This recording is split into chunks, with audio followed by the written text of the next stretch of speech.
L'énoncé nous donne une vitesse moyenne. Il s'agit donc d'une situation de proportionnalité. Donc D est une fonction linéaire. Pour rappel, en situation de proportionnalité, le coefficient de proportionnalité est la valeur qui correspond à une unité. Et 155 km/h signifie qu'en une heure, le TGV a parcouru 155 km. Donc le coefficient de proportionnalité est 155. Et voici l'expression algébrique de la fonction D.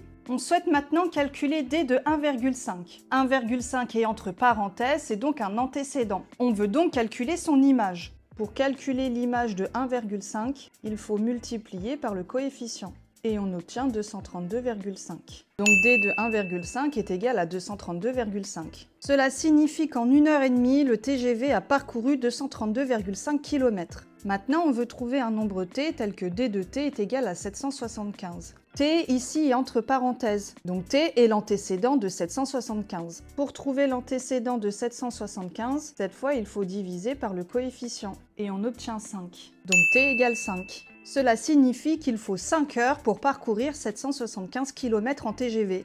Pour tracer la représentation graphique de la fonction D dans un repère, tu vas voir c'est très simple. Le temps est représenté en abscisse, et comme indiqué dans l'énoncé, il va de 0 à 10 heures. En ordonnée, j'indique la distance. On a pu voir dans les questions précédentes qu'elle peut être très élevée. Donc je choisis de graduer jusqu'à 1600 km, mais tu aurais pu t'arrêter avant ou après.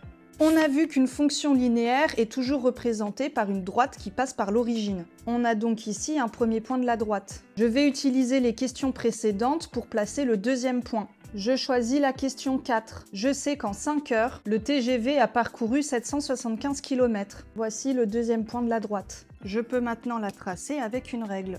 Voici la représentation graphique de la fonction D. D'ailleurs, on retrouve bien sur la droite le résultat de la question 3.